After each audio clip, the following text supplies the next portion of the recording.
Earlier today, Hunter Biden declined to appear for his scheduled deposition before the House Oversight Committee. The president's son was subpoenaed to testify behind closed doors this morning. He says he will only testify in public. Right. And within the last hour, we have heard from Republicans about this. Committee Chairman James Comer and Jim Jordan say their investigation is credible, in their words, and transparent. They told reporters this morning that they may potentially look at initiating proceedings for contempt of Congress. Hunter Biden made remarks around 90 minutes ago, and we want to play a bit of what he had to say.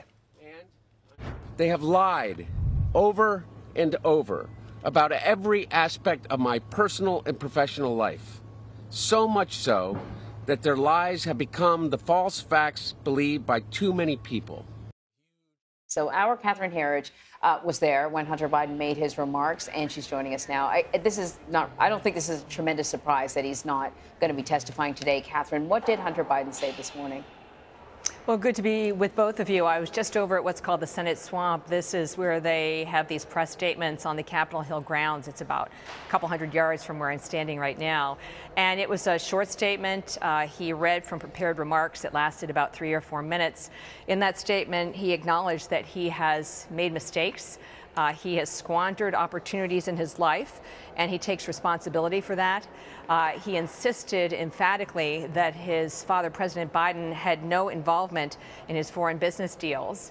And he called the Republican-led impeachment inquiry on the House side shameless and a sham, and for many reasons, he would be willing to publicly testify but not give a transcribed interview behind closed door, what they call a deposition. And that is what he was under subpoena to do today. So what are the next steps, Catherine, for Republicans? Well, Republicans said even in advance of the announcement today that if he did not show for this closed door deposition, they would immediately initiate contempt of Congress proceedings. That's not something that happens within a day, but they would start that process. The first step is what's called a committee markup, and that would take at least 72 hours. Their argument is that it is standard practice in their investigation, as it was in January 6th, to do a deposition first with a witness, kind of a fact-finding exercise, a phase of discovery, and then have public testimony to follow, and that Hunter Biden shouldn't be treated any differently than the other witnesses in their investigation. We kind of saw that Hunter Biden, I guess, briefing, and he kind of ran off really quickly. Did he end up answering any questions after his statement? He did not answer questions. I was up there at the site with our congressional correspondent, Nikole Killion, and we asked, to paraphrase, why he didn't walk about 100 yards across the Capitol complex to the House Oversight Committee to testify, why he should have a different approach than other witnesses. As I mentioned, it's been standard to have a deposition first before public testimony. And I asked, based on the testimony of his former business partner, that he would get his dad on speakerphone when he was with business associates if he stood by the statement that his father had no involvement. So it was a very scripted statement from the president's son, and he took no questions from reporters. All right, Catherine Herridge for us on the Hill. Thank you, Catherine. You're welcome. Republicans in Congress are set to vote today to make the House impeachment inquiry of President Biden official. A months-long investigation has not found evidence of any wrongdoing, and the White House denies that there is any. So Nikole Killion is joining us now from Capitol Hill. So, Nikole, this was, and you can remind, I could be wrong, but this was the vote that everyone had been calling for before the investigation started. The call was, let's do a general vote to see if we can move forward. They decided not to, but they're doing it now. So what can we expect? Well, exactly. And part of the thinking behind this is to formalize the process by authorizing an inquiry into the president. And basically, this resolution that the House is voting on today would essentially direct the committees that have already been investigating to continue their work and to determine whether or not there is sufficient evidence to impeach the president. We do expect this vote will largely be along party lines. That was the case when it was passed out of the Rules Committee yesterday in a 9-4 vote.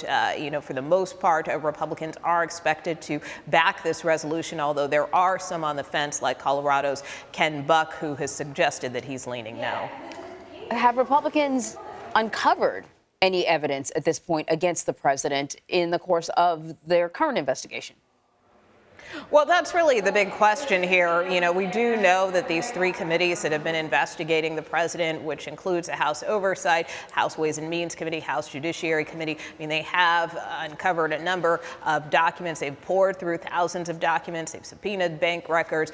So they have been gathering a documentation. But the White House says that there really is no there is no evidence of any wrongdoing on the part of the president. And now what they have obtained, these committees claim that they have evidence of payments that were made from foreign companies and nationals to some of the president's business associates and family members from countries like China and Russia, Ukraine, Romania.